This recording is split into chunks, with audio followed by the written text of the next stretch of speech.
I'm Annabelle. I'm from the UK Youth Climate Coalition delegation this year to Paris COP21, and I'm with Pekka. Hello. Hi. So Pekka is in the negotiations this week, and I was in the first week. So just a quick recap. I found the mood in the first week quite positive. People were still being quite polite. For example, I was following the long-term goal. So one of the key ideas behind that is getting zero emissions by 2050, and also a big push for 1.5 instead of 2-degree temperature rise. And there was the announcement by the Climate Vulnerable Forum, a group of countries most vulnerable to climate change, that it's called the Manila Paris Declaration, and they were pushing for 1.5 degrees and full decarbonisation by 2050, as well as 100% renewable energies by 2050, I think. So for me, it felt quite positive. The leaders were here. It's unprecedented to have so many leaders at the beginning of a COP and lots of positive statements. However, the mood seems to have changed a lot this week. From the outside negotiations, it's felt much more depressing and frustrating. And the latest text seems quite unambitious in terms of the long-term goal. But we'll talk about that now. So, Pekka, how have you found it on the inside? What's the mood like? Well, as you said, I think in a lot of ways the mood has shifted from a more optimistic mood to one of, well, I wouldn't say apathy is the right word, but the mood has definitely fizzled out in many ways. There's a sort of simmering anger on the surface, but equally a lot of the parties inside have already brought into the process.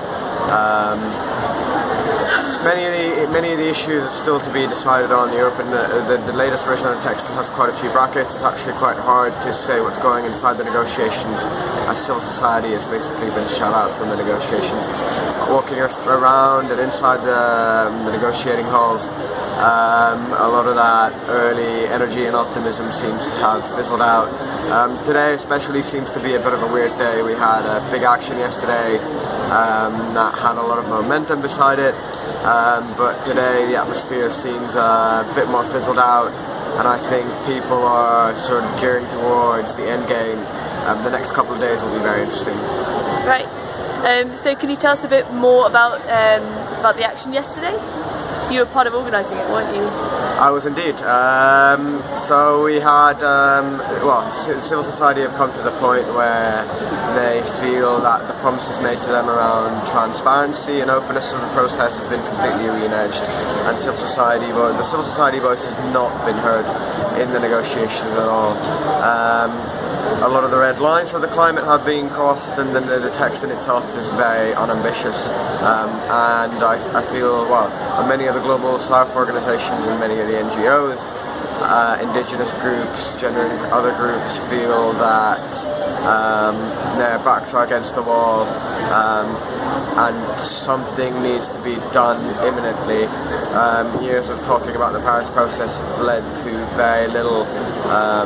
And as expected, it seems like the text is seemingly very unambitious and will not keep our world from catastrophic global warming. Okay, thank you. So to finish off, I mean, did you feel that the sit-in action you were in, the mass civil society sit-in you were in, do you think that was successful? And what are your kind of hopes, expectations for the last few days of the COP? Sure. So we had around 600 people show up yesterday to what was originally an unauthorised sit-in outside the plenary halls. The original intention was merely to show up against the wishes of the Secretariat and the Presidency, and inform security only an hour before it was happening. We managed to negotiate with security to get an authorization for the action. The mood was very fired up. The messaging was very much around the lack of ambition and whatnot, but I feel it was hugely successful, a massive amount of energy, and I hope that translates into some further action in the next couple of days. Brilliant, thank you so much. Bye.